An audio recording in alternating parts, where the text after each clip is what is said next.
Okay, this is about to be the best show ever.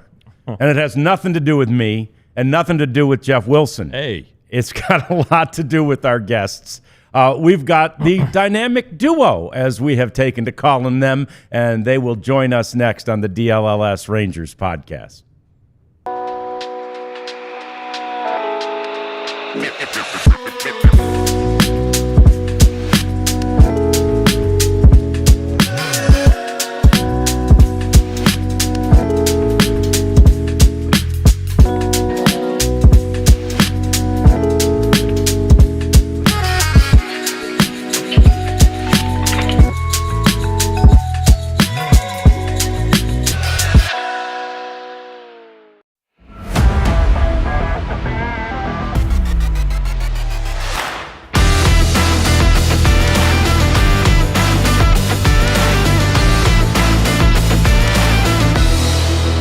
There they are. How about that dynamic duo? Chris Young, Ross Fenstermaker, the guys who have done such a great job getting this offseason all put together for the Texas Rangers. We, of course, have talked about it all offseason long and pretty much love all the moves that have been made. It's the DLLS Rangers Podcast. John Raddick and me, Jeff Wilson, way down at the other end, and Ross Fenstermaker and Chris Young, CY, as he is often called, here to join us. We're so thrilled to have you guys. Chris, thanks so much for helping to orchestrate this. Yeah, John, thank you guys for having us. We're excited to be here. It's a great studio you guys have, and we're looking forward to visiting with you guys. Yeah, we look forward to it, too, and I know everybody in our chat loves it, too. And, Ross, we haven't had that many opportunities to chat with you yet, but it's just it has to have been a whirlwind for you taking your position as you have as the general manager of this organization.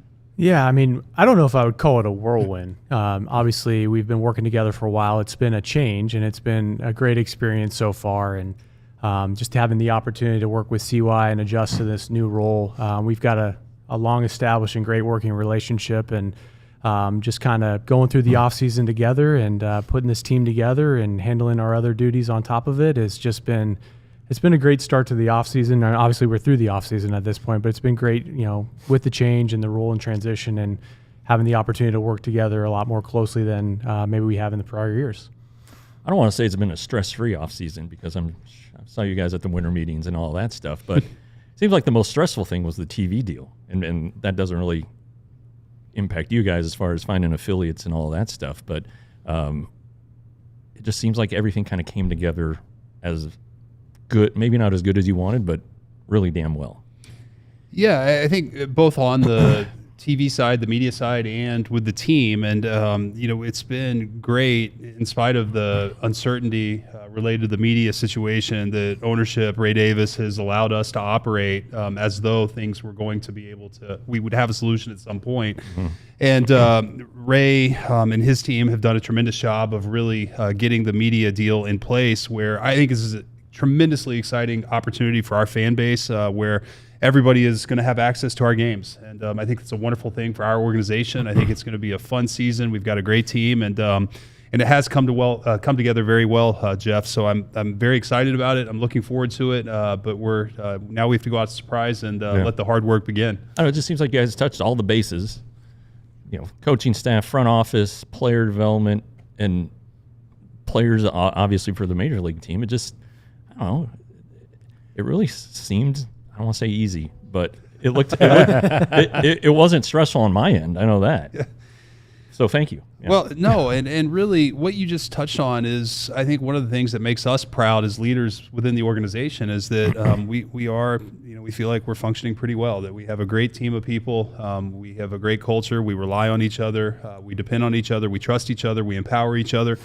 And we don't always agree, and that's healthy. And so I think that we have a very good decision-making process. We have, as I said, just a great organization filled with wonderful people. And to me, that's what this is all about. We have two main goals, which are to, one, win championships, and the second is that we're developing our people constantly. And we've been lucky to have many, many great people who have contributed throughout this offseason and really made our lives and jobs easier. Good. Okay, so Jeff forgets some of the stress, Ross, and I'm not sure you were there for that. I don't remember which day it was that Nathan Eovaldi was sort of reintroduced, right? Middle of December at some point, the 12th, the 15th, something like that. We were talking with UCY afterwards, and you said, hey, I want you all to have a great Christmas. And I think it was Jeff that said, oh, so we're not going to see you before Christmas? It's only the 15th or whatever. And you go, oh, well, there may be another chance to, right? You're always working it, Ross, aren't you? We are. I mean, and that's the nature of the job. Like our goals here are to put the best product possible out on the field and give our guys every opportunity to compete for a championship. And, you know, it's the competitive nature that CY and I share that we're never going to turn it off. We're going to pick up the phone. We're going to explore every opportunity at any point in the offseason. Families sometimes not as excited about that when we take those calls and field those calls, but ultimately our goal is to provide our organization with the opportunity to compete deep into the postseason and win championships, and that requires being available at many odd hours throughout the course of 365 days. Where did that competitive fire for you get fostered? I mean, way back to playing sports as you did, you know, as a younger man? Yeah, I think so. I mean, I think a lot of this is innate. I mean, it comes from the way that I was raised in our family. And, you know, I played multiple sports all throughout high school, ended up playing a little bit in college as well. I think it's one of those things that you go back to the early days and everybody would say that I have a ferocious competitive side to me, and I just love and enjoy competing. And, you know, now that I'm, you know, where I'm at in life with my family, this is the way that I channel that. There's not a whole lot I do outside of baseball. I absolutely love the game, and it's my way that I can go about competing, and I'm lucky to work alongside of someone and our group that continues to extract that competitive side out of us or out of me, and yeah, it's been great. When you've had to navigate a growing family this offseason, that can't be easy. Yeah, that was another special addition to the Rangers family. Is we had our second daughter, Finley, was born 2 weeks ago, so we've been adjusting to life as a family of four, and it's been great that we did a lot of the heavier lifting, I think, earlier in the off season, so that I've been adjusting to that at home, but can't wait to raise her and Amelia, our other daughter, as lifelong Ranger fans. Is she a good big sister, Amelia? She's amazing. Okay, She's good. been amazing so far. So the off season, you know, there were a lot of changes on the field, which we're going to talk about in a second. Lots off. The headline probably was bringing Ross up as the general manager, but there have been a lot of others, CY, a lot of other sort of non-between-the-lines changes, including, okay, so you lose, you know, your bench coach, you replace him. You lose a hitting coach, you replace him. I'm wondering, in a coaching staff, and really front office is such a part of that, we talk about chemistry in a team all the time. How much is the chemistry of that portion of the team, right? Front office to the coaching staff. How much is chemistry important there? Yeah, John, it's critically important. In my 5 years here, we've been pretty fortunate to have a tremendous coaching staff. But I have been throughout my career in places where the staff didn't function in the best manner, and the players feel that. And so we want to make sure, as Boch said, it's one of our core beliefs as well, we are all here to serve our players. And the best way we serve our players is to create an environment for them to succeed. And part of that environment is the chemistry amongst the staff, amongst the front office, that we all have clear standards, expectations, and that we know on a daily basis what our responsibilities are, not only in terms of our job description, our work, but our attitudes and the way we're going to create a positive environment. And the coaches are critically important to that. Chemistry amongst the team, for me, is organic. It has to be the players that kind of come together and form their chemistry. However, it's our job and responsibility to provide the environment around them so that can naturally happen. And that's the beauty of Boch. That's what he does so well, his ability to connect with people, with his staff, and to hold people accountable too, which is a critical part of that. So we are very, very fortunate to have the staff we have. They've all worked tirelessly this offseason. They've all been engaged. And really, to me, it shows how dissatisfied everybody is with the 2024 season and how motivated we all are for 2025. Yeah. I've talked to old beat writers and TR a lot, and he's written some stuff for us. And like the players, there've been some zany players in Rangers history, and you may have been teammates with some of them, but it seems like all these guys are solid You know, there's only, like Josh Young said, he's like the only one who doesn't have kids. You know, it's crazy, or isn't married with a family. And how big is that component to you? Like solid guys. It seems like that's when you're signing guys in the Dominican. Even it seems like that's like an A right at the top of the checklist. Yeah, and Jeff, it's not like we're looking for a team full of choir boys. I mean, and I say that respectfully. We want good people. But we believe fundamentally an environment is comprised of people that all share similar values and a similar goal. And you know, you have to be committed to that goal. And so I think the commonalities are that we find people in winning players that are about the team. And that they're team oriented, and that's, I think, very applicable to every single one of our players, and that's part of our criteria and selection throughout our organization. And we say all the time, we will sacrifice a little bit of talent for the right people. We still want really, really talented players, but we are looking for the right talent that fits the culture. That's critically important for us. Yeah, so along those lines, Ross, you came up in this organization through more traditional means than what CY did. Of course, he played and then jumped into it. But so you've been around the scouts so much, and you know, how do you scout then that aspect of a guy? And like, for example, Jock Peterson, right? Yeah. He, like, now that we've met him and stuff, and we'll get to know him better at spring training, what a great guy he's going to be in the room. And maybe because he's high profile, it was somewhat easy to scout him. But how do you scout that in a person? Yeah, I mean, I think it's an imperfect science when you're dealing with evaluating that component of a person or a personality. I think our scouting group just does a tremendous job and spends a ton of time on this. You know, digging in, going through backgrounds, asking people that are very closely associated with the player, watching the way the player goes about his business on the field, off the field. How they carry themselves, how they navigate, you know, the season and in the off season as well. But really, it's just a lot of question asking and a lot of trying to understand who is this person, what motivates this person, what are their ultimate goals, what are they trying to accomplish, and then, you know, as CY mentioned, we then have to go and evaluate how does that personality and that person going to fit what is currently in place, and how is it going to complement the championship group that we have now, and maybe amplify what we're ultimately trying to accomplish. And, you know, that in itself is also challenging, and it has to come together organically, and these guys have to figure that out for themselves. But we do a lot of work on the background to try to figure out who this person is and how they're going to fit this great group that we already have. The thing that strikes me is it's not just the major league team. It's throughout the organization. You know, the weekly podcast that I do with John Moore, we have these guys who were just drafted, or got, you know, Sebastian Walcott, who came from the Bahamas.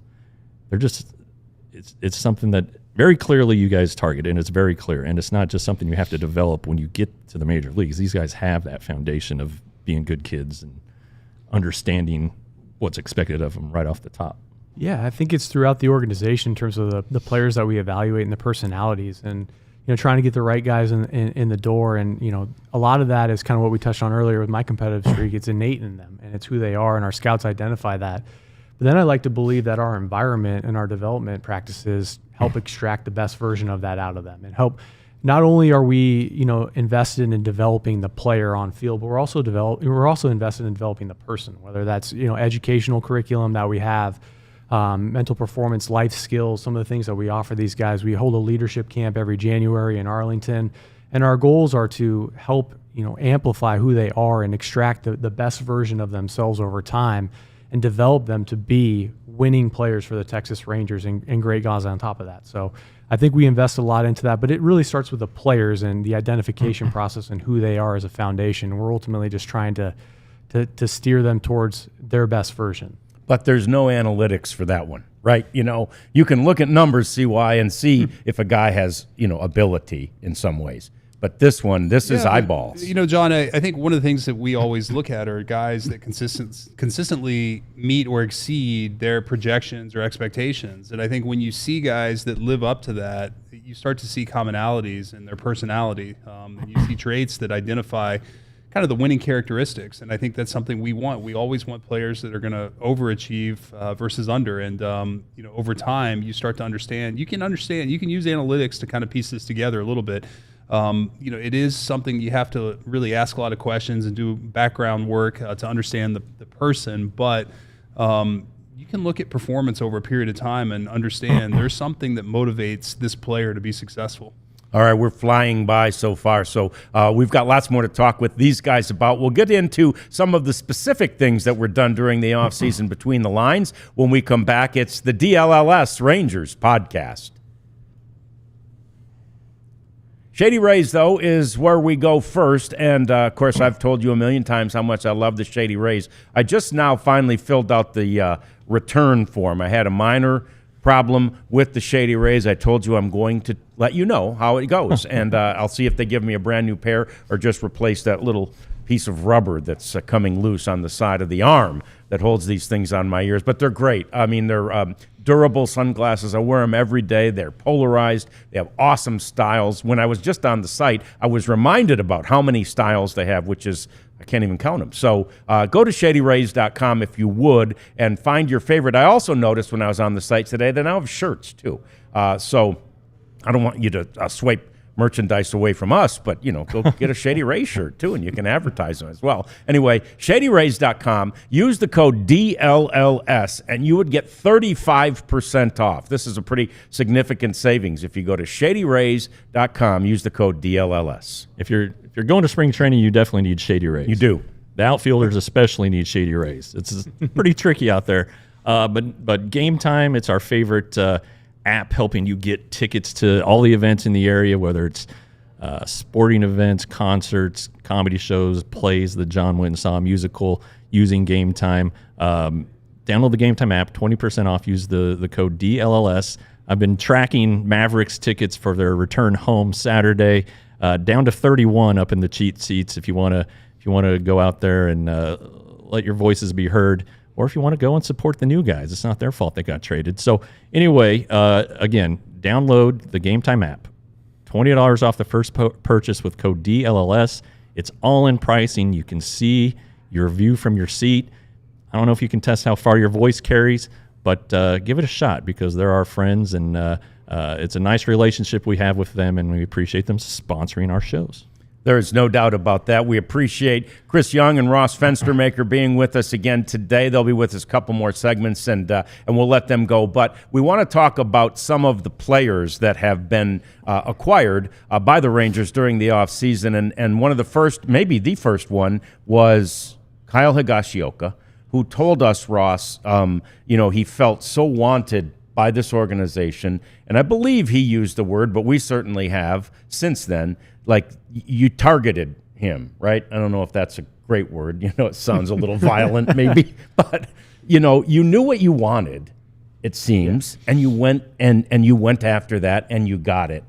Is that an apt description for how your view of that transaction went down? Yeah, absolutely. I think even with Kyle this offseason, it started many years ago. We've targeted him he's been on our radar for a while. He's been a player that we've identified as a great fit for our organization if the opportunity presented itself, and obviously him becoming a free agent, having our offseason planning meetings before free agency started, he was unanimously somebody that we felt could fit what we're ultimately trying to accomplish, and pair him next to Jonah Heim, and what we think we have is one of the best catching tandems in baseball right now when both these guys are healthy. And Kyle had a breakout year in terms of his offensive performance in the power department. He made some adjustments. We think that those are sustainable moving forward. But really what he offers in so many ways is the leadership and the intangibles and the personality behind the plate that we think is really going to help complement Jonah and our pitching group and get the most out of our pitchers as well. And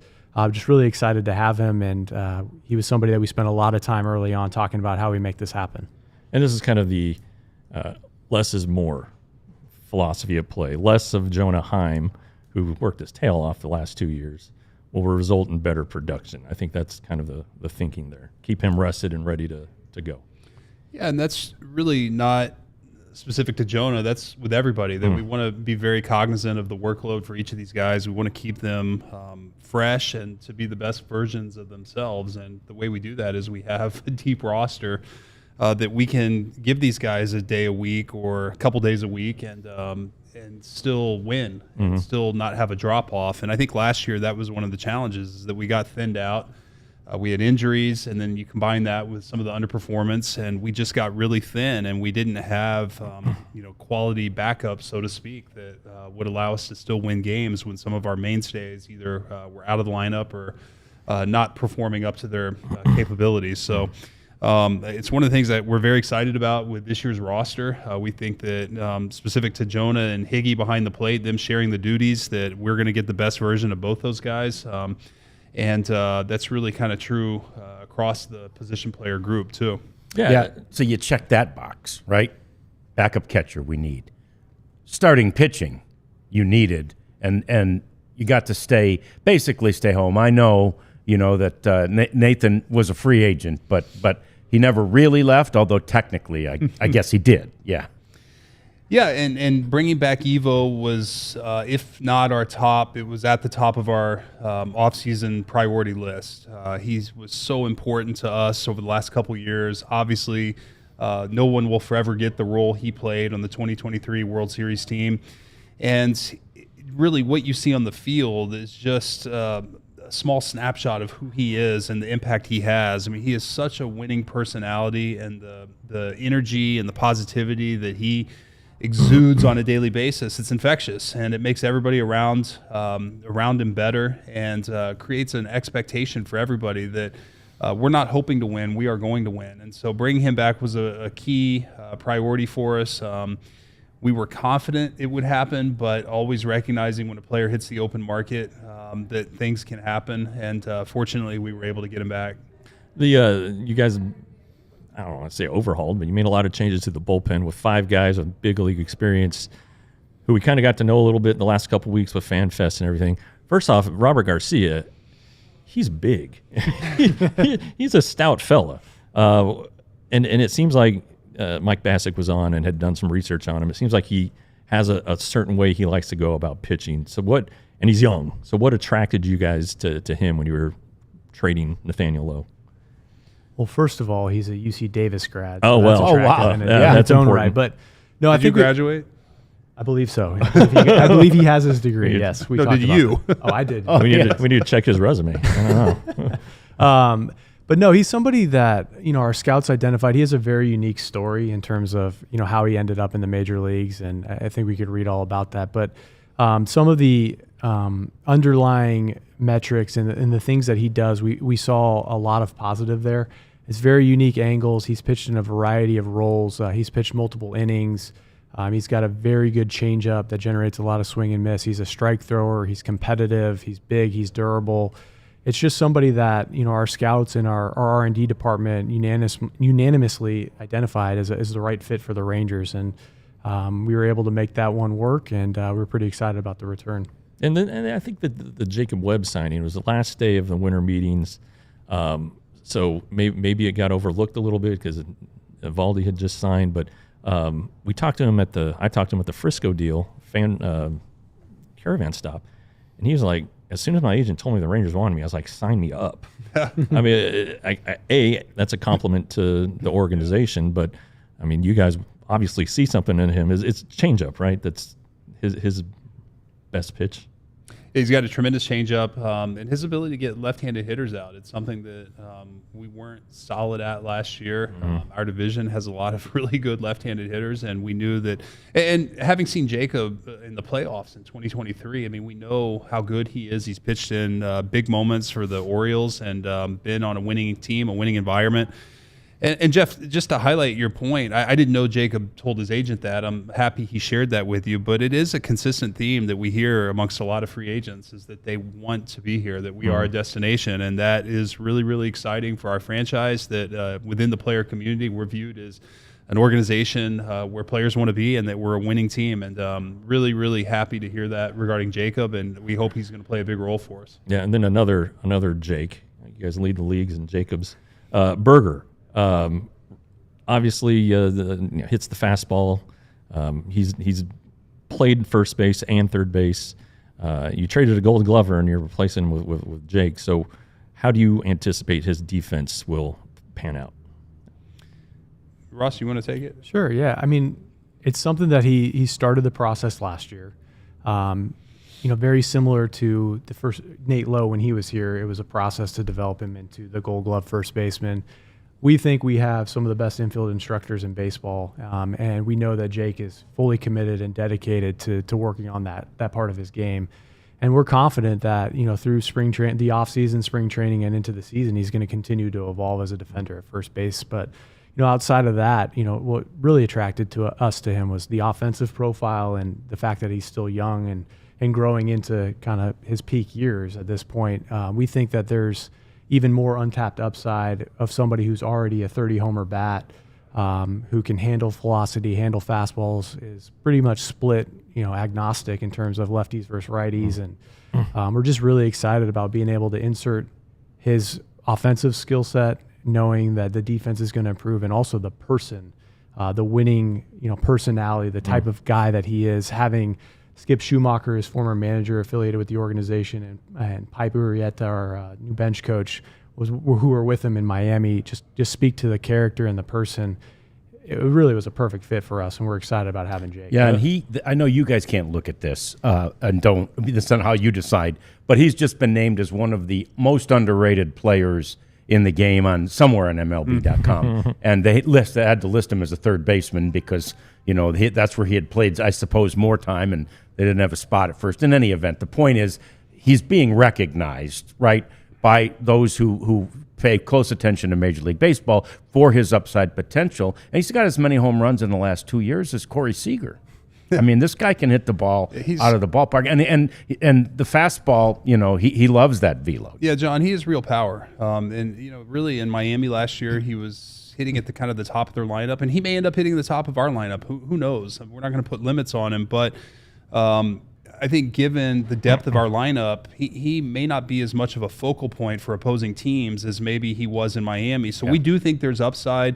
And as Ross alluded to, just the background, Jake was already a target for us going into the offseason, and then with Skip and Luis coming on board, hearing the way they talked about the person, the character, the work, the desire, the commitment, and the want to win, we have full confidence he's going to come here, and offensively he's going to be great, and defensively he's going to put in the work to be as good as he possibly can. And our coaching staff has done a tremendous job in the past taking first baseman. Nate Lowe's a prime example, and really working with them and making them good defenders. So we're confident he'll get there. He'll spend all of spring training there working on it, and he's got, I think, a very quick learning curve. Well, and then he's a good guy. I mean, he comes to Fan Fest and announces, his foundation, the charitable endeavor he wants to do with his daughter who has Down syndrome. I mean, it's just another good guy, dang it. So good for you guys. But speaking of the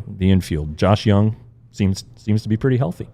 He seems excited about it compared to where he was, obviously, even in September. He just said it's a big difference. So that's a huge component, is you guys being healthy this year. Jeff, it's critical.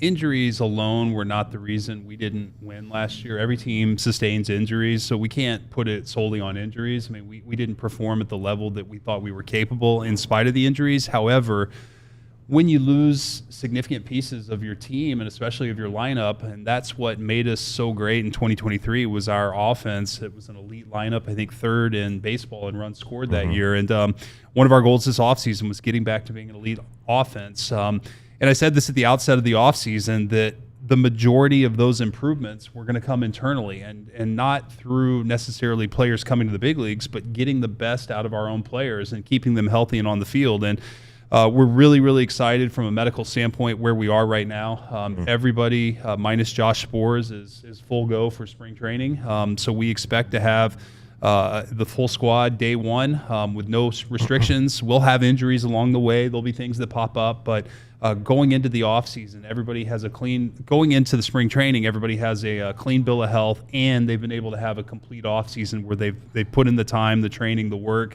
and set themselves up for a good season. So, and Josh Jung is a key part of that. Yeah, I think we're about to hit the bell, but Evan Carter, another guy who, and Boats was concerned, like, well, we didn't just miss him on the field, he missed some development time. What are you seeing from Evan, and what are your expectations of him? Any of you, except John. I think it's similar to what CY said. He had some things that he went through and ultimately had to figure out how he needed to address the back issues and all that. But he's in a great spot. He's been full go all offseason, healthy, swinging the bat, feeling great. He's in a great spot. He's more physical right now than he was last year. He did lose a little bit of development time, but the way that Evan's baseball IQ, and his feel for the game, obviously it'll be a little bit of a process to get that back, but I'm sure he's going to expedite that relative to others, and we're just excited about having him full go in camp. So these guys have done a great job. Nice timing over there. We're Pavlovian, we hear that bell and we know it's time to go. So these guys have done a great job getting this team ready to go to spring training, which they do next week. Still, we asked Bruce Bochy at FanFest, do you believe CY's done?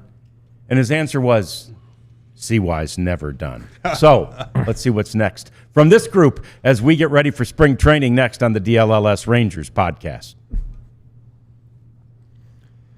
And I talk about Ice Shaker, which is the new product. It's fairly new anyway, that was invented and brought to the market by the Gronkowski brothers. And there are a bunch of them guys. There's like 4 or 5 Gronkowski brothers. Everybody knows Rob, but there are a bunch of others. They brought this thing to the market, and it's a great workout drink container that has an agitator inside. They've already sold over 1 million of these bottles. They're not super expensive, and they are metal.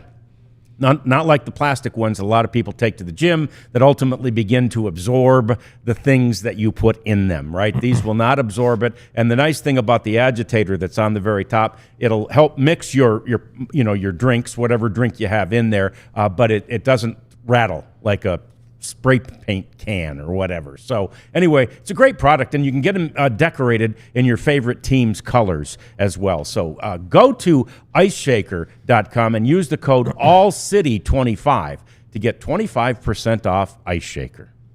Yesterday we had a conference call, a Zoom call with Elvis Andrus coming into the Rangers Hall of Fame. Adrian Beltre hopped on, statue of him coming out, and I've noticed this, but previously, the background in my office it's just a blank wall. So I need to get some kind of decor in that place. And so I'm going to do it at SaturdayNeon.com. If you haven't heard of Saturday Neon, it's started by these 2 pals. I believe they're from Colorado, where all great minds come. And they just made these neon signs but it's LED, so there's not the gas. So these things last forever. They're durable, and they're pretty affordable too. I think $75. They're licensed with about 50 colleges.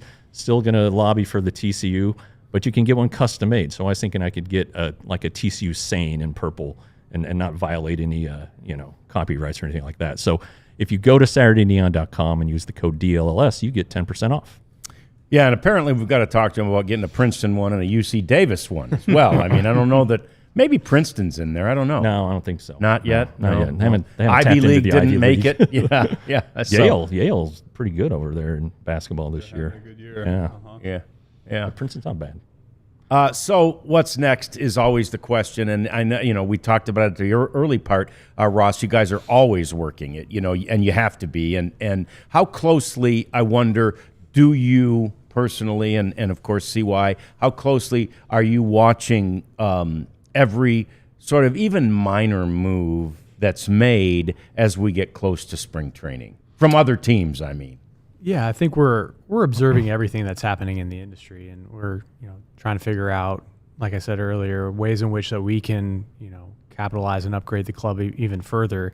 I mean, including our own minor moves. And CY talked about building a championship roster, 40 man. Like you want to go 50, 60 deep. It's going to take more than just the 26 guys that break with camp. And some of these moves right now are.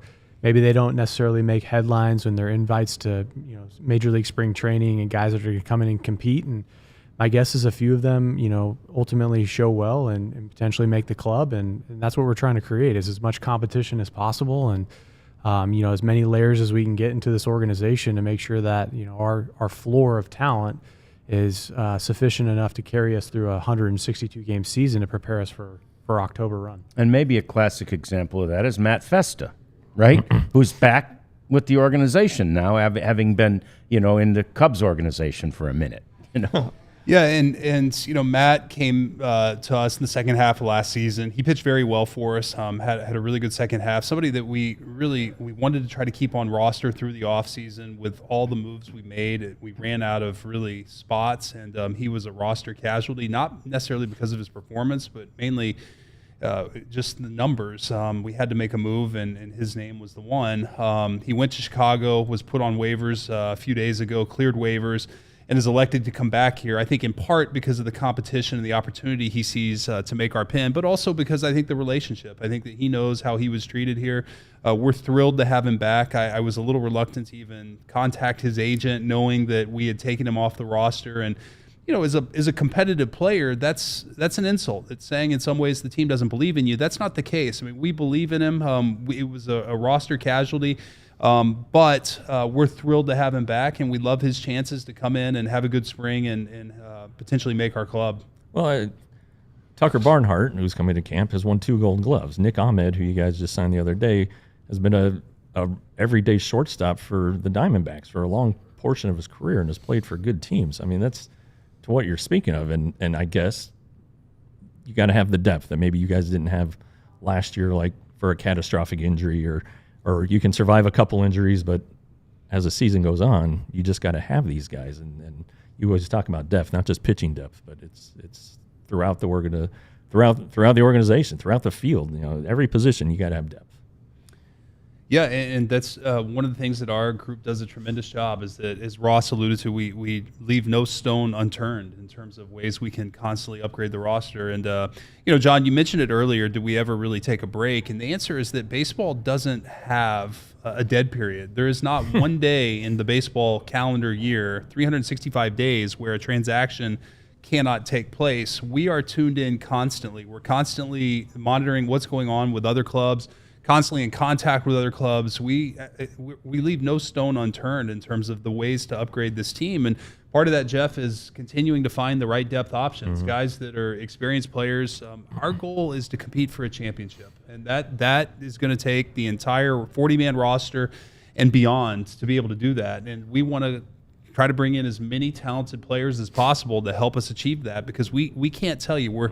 Ross is a lot smarter than I am, but we both are not smart enough to tell you where things are going to go wrong, who's going to stay healthy, who's not, who's going to underperform, who's going to overperform. But we do know that the more quality players that we can bring in, the better our chances are of assembling the best roster possible for our fans to watch a championship caliber club.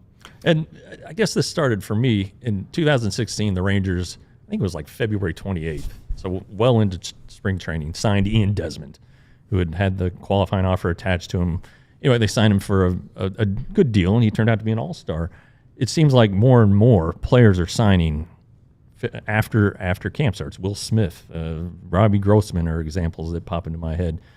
So how long does this roster-building process continue before you guys are like, okay, we've got our guys? Yeah, you can take it. I mean, I think the reality is it goes all the way up to the start of the season, and it carries into the season as well. And I certainly hope for players of Ian Desmond's caliber that are in this current free agent class that it doesn't drag that long out for them, and they ultimately land where they need to land. But in terms of like CY, myself, and our executive leadership team and our group, we're going to spend every day together in spring training talking about this and carrying it all the way up to the moment that we break camp and head back to Arlington for the Boston Red Sox on the 27th. So does the fact that you don't have anybody with tons of experience in the ninth inning, CY, as a pitcher, is that one of those things that does it bother you as a guy and as an organ? Because the importance from that Kansas City team that won the World Series that you were on. That was a great bullpen. Yeah, it was a great bullpen, John. And there are a lot of different ways to build a championship caliber club. And 2023 was an example where we didn't have that solid of a bullpen. We had an elite offense. We had solid starting pitching. And not that we're trying to copy that model. However, we'd love to be stacked in every facet. Offensively, starting pitching, bullpen, defensively, base running. We'd like to be the best in every category. The reality is that, no team is. Maybe, very few teams are. And so for us, we want to assemble the best collection of players, the right group of guys to come together. And to say that we're overly concerned about it or worried about it would be, I think, insulting to the guys we have who are going to pitch in those innings. As a former player, I was a starting pitcher. I relieved at the end of my career. There were times where I got to pitch the ninth inning. There were times where I pitched the first. At the end of the day, a pitcher's job is to go out and get 3 outs, to make pitches and get 3 outs, whether that's the first inning, the ninth inning, the fifth inning, the seventh. They're all equally important. And so we're trying to build a roster that is capable of getting 27 outs on any given night. And we have full confidence in the guys we have to be able to get those outs. But we're also going to do our jobs of continuing to look for guys that can contribute and potentially pitch the ninth inning as well as the seventh, eighth, first, second, and beyond. I think you guys have some intriguing internal guys, maybe not for this season, but down the road when you're talking about Mark Church, who I absolutely love, Skylar Hales, throws at 102, and then Teodo, who is a starting pitcher and you're developing as a starter, but still a guy who I always think about Neftali Feliz, just bring him up in 2009 and let him set the world on fire. But it seems like there are guys that are in there who could help maybe later in the season as things unfold. Yeah, I think so. I mean, you named 3 great ones, and I think there's a whole host of others we're excited about. And those 3 that you named are going to be in camp this spring, so we'll be able to see them and get a glimpse into the future. But, we've talked a lot about not skipping steps, but also not putting limits on our players. And, we'll see how they ultimately perform and how they show in that environment. And, we're looking forward to, as it relates to the 40 or the 60-man, depth, like some of those coming from within in our internal options. And there's a great group of pitching prospects, whether they're relievers or starters, that are, matriculating up to the upper levels and knocking on the door. And our goal is to put them in a position to kick the door in and force our hand and make a decision. And when the time comes, they'll be ready. And we're really excited about that upper level group. Last year you came on the weekly show, and we kind of put you on the spot to name a prospect who might be flying on the radar, and you said Alejandro Rosario. So you hit that one out of the park. Yeah. Who's somebody to watch? How low do you want me to go? As low as you want. I'll give I think a name that we're really excited about that maybe hasn't got as much public recognition is David Davalillo. He's a right-handed starter that was finished the year in Hickory, high A for us, which is now switched to low A. And Spartanburg will be our high A affiliate this year. Probably start the year there, but he was a low-dollar international sign. He had a unique process and reasons why he got skipped over, but father was a minor league player, also a scout, baseball blood, has been around the game, incredible competitor, very diverse pitch mix, strike thrower, competes. We gave him a little bit of a split change last year to complement his arsenal, and just really like the way that he goes about his business and competes. And he's not going to quite get to the upper levels this year unless he defies a lot of odds, and we're not going to put those limits on him. But really excited to see him go out and compete this year, and he's an interesting name to follow. All right, last thing I want to get to with you guys, because I know you got to go.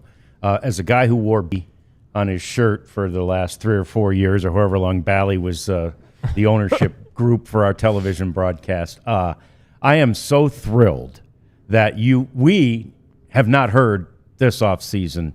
See why? We don't know because of the TV deal. We don't know because of the TV deal. It's become a lot clearer, obviously, now that the Rangers have taken ownership of that group. But I wonder, on a daily basis right now, how much do you guys as a group have to sort of be concerned with the money, right? With where it's come from, how much money is available, that type of thing. Yeah, John, I really, my concern is putting the best team possible on the field. And the rest of that takes care of itself. Our fans deserve a winning team. They deserve the best team possible to watch, and that's our goal. And when we do that, our fans are going to support us. They're going to find the right channel on Rangers Sports Network to watch us. They're gonna flock to Arlington to come see an exciting team and support what I think is a tremendous group of young, talented players and superstar players, a Hall of Fame manager.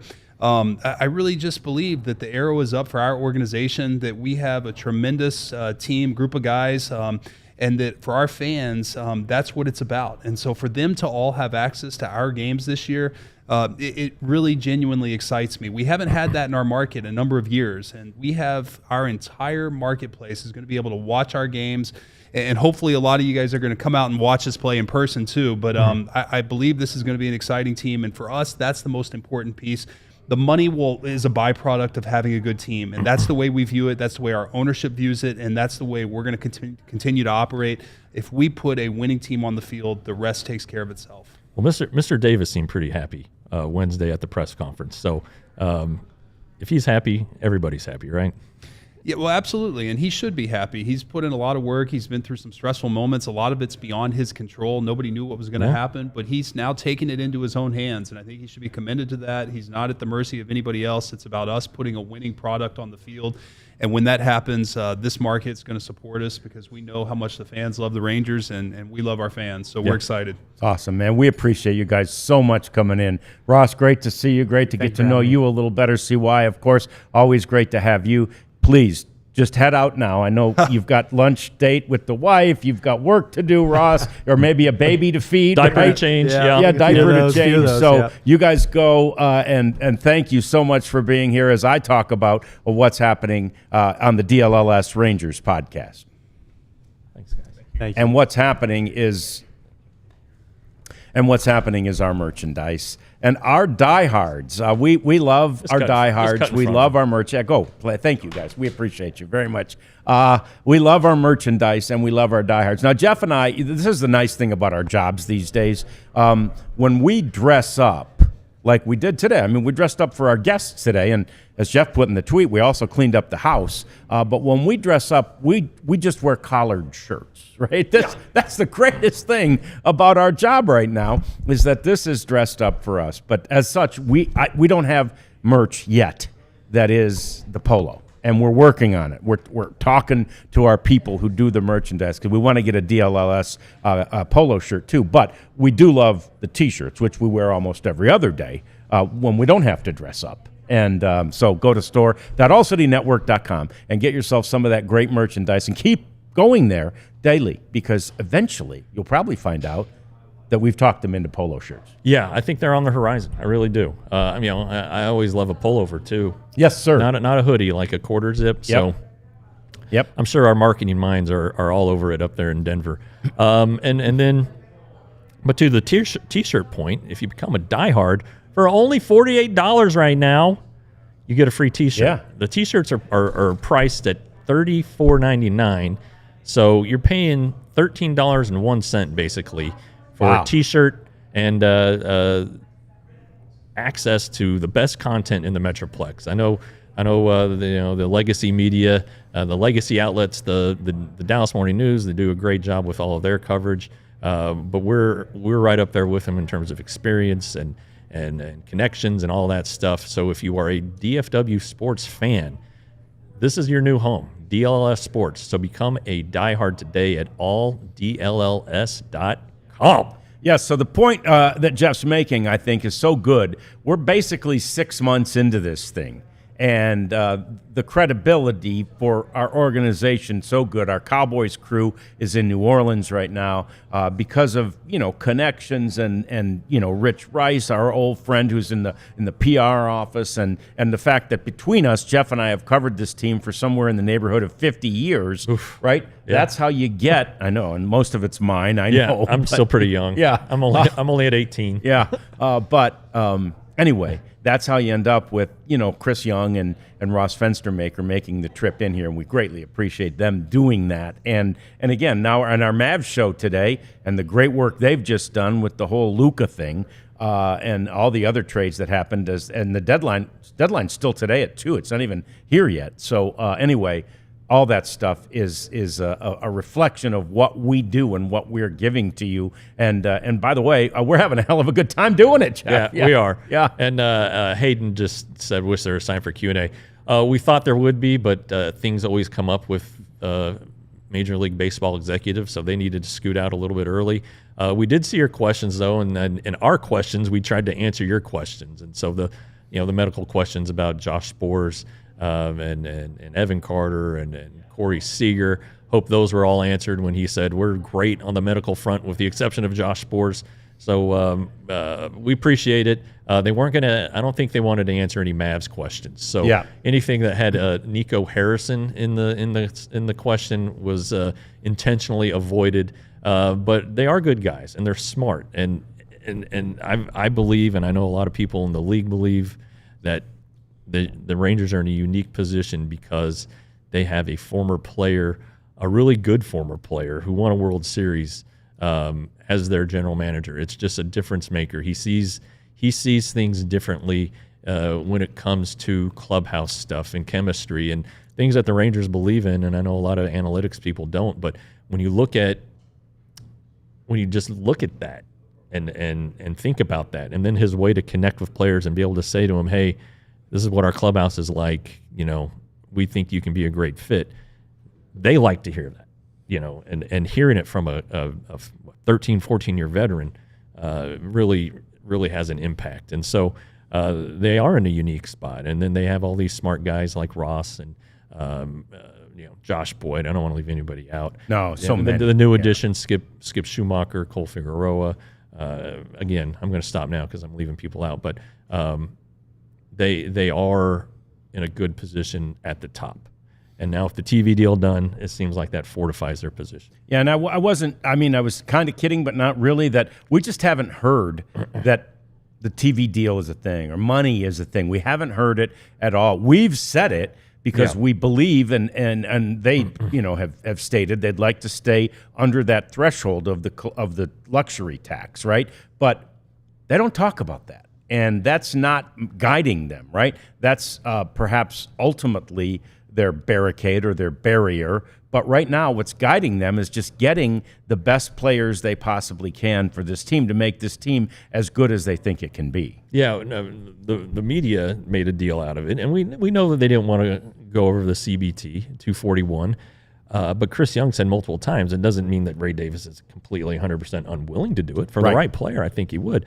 And it seems like they have some cushion to maybe make some last-minute moves here, and keep adding to this roster.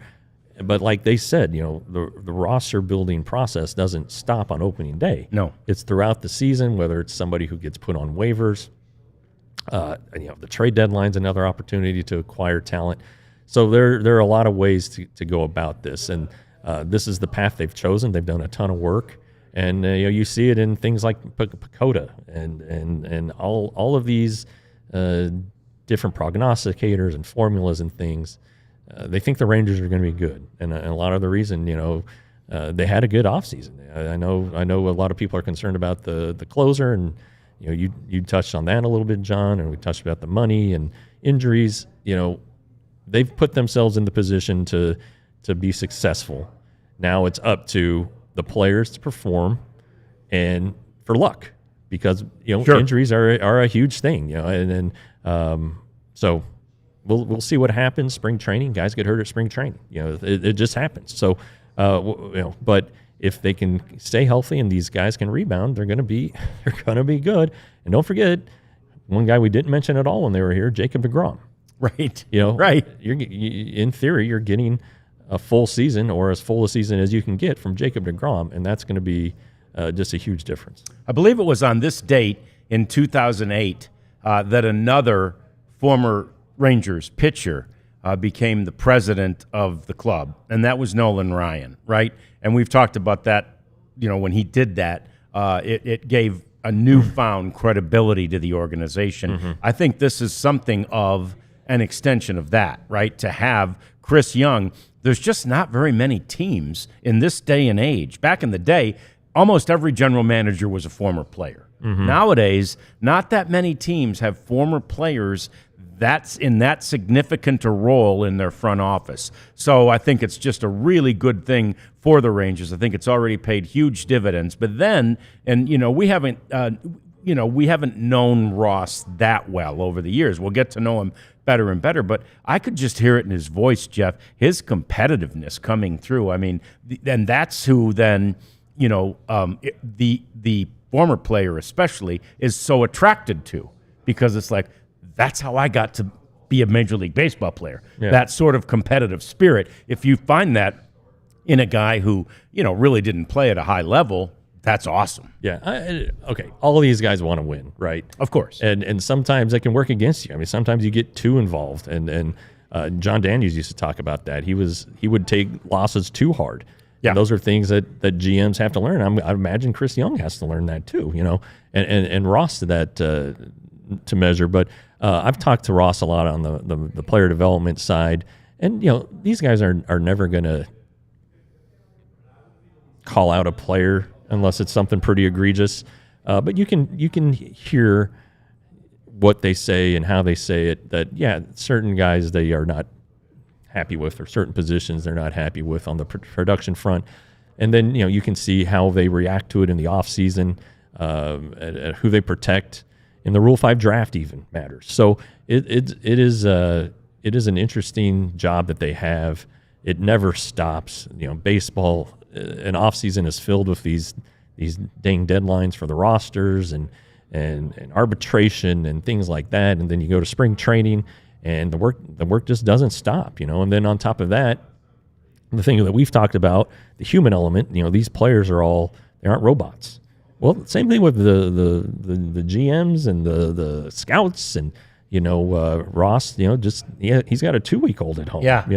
And Chris, his daughter's in the state basketball playoffs right now. So, he's trying to figure out how to get back from Arizona to not miss her games. Ross has got his wife, God bless her, has got her hands full with an infant and a 2 or 3-year-old, and I'm sure it's going to be eating at him, and maybe they come out for an extended stretch, whatever it is. Life gets in the way of your job, no matter who you are. It happens to us. It happened to me yesterday. My son has strep throat. I had to take him to the doctor, and I couldn't work out because of that. And then when I come here, I'm kind of in a rush. It's just everybody experiences that. And these guys aren't exceptions. Not at all. And I think what's great is that when you look at somebody like Chris Young and some of the thoughts that he shared, I thought the thing that he said about being reluctant to reach out to Matt Festa's agent, he's like, oh man, we removed him from, shows his humanity. And again, it reminds us that he was a player. Right. They all know what that feels like. Yeah. And I just loved that moment from Chris where he said, I was reluctant to reach out to him, but I think it's also a great sign that Matt Festa, and he could have gone anywhere else, he said, I'm going to come back to the Rangers organization. I like what they're doing, and I think, obviously he must think he's got a chance to make this club too, or he wouldn't do it. But it's also about, liking the organization and liking what they do here and how they treat players here. Yeah, I mean, this guy was on the 40-man roster. That's a golden ticket. So he probably could have gotten a major league deal if he wanted to wait, but he recognizes he knew what he left. He knows who's not back on the roster. So there's opportunity. Now he's out of options, which is why he keeps getting DFA'd. But to your point about Chris Young, his last season, he had a minus .5 WAR. All right, he went 0-0 with a 7.50 ERA. All right, you think that he doesn't understand what it's like to see the end of the road, whether because of injuries. I mean, this guy's so big, bigger bodies break down. To last as long as he did, but to see the end and see teammates who he probably loved, get DFA'd and have to move their family and all of this stuff. I mean, there's a human component to it, but ultimately now his job is to make a winning team. And if that means you have to DFA a guy who you really like, I mean, Owen White was a guy who was going to be a part of the rotation by now. And Owen White, I think, is now on his 3rd team this offseason. Yep, with the Yankees, right? Just landed with the Yankees. So it's tough. It's a dirty business at times. John Daniels is a friend, but I think John Daniels, the businessman, and John Daniels, the guy, are two entirely different people. And I think that's the same with Chris Young. You see how much he loves his family and all that, but at the end, you got to make tough decisions like, gosh, Matt Festa was so good for us at the end of last year. He really doesn't deserve this, but it's a numbers game. And to make your roster the best it can be, sometimes you got to make these decisions. Yeah, and they're difficult, and they're, they weigh on guys. That's the kind of stuff.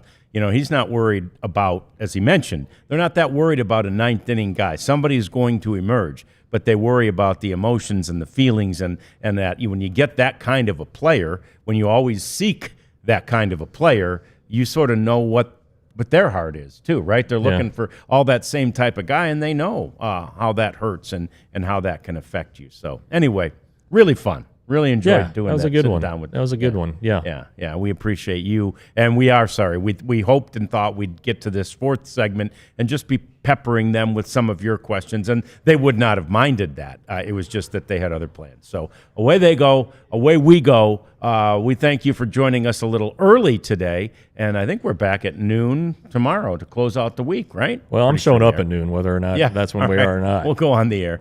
Prophet's smiling over there. I think he'd correct me if I was wrong. Noon tomorrow, another edition, DLLS Rangers Podcast. We all silly like the mayor.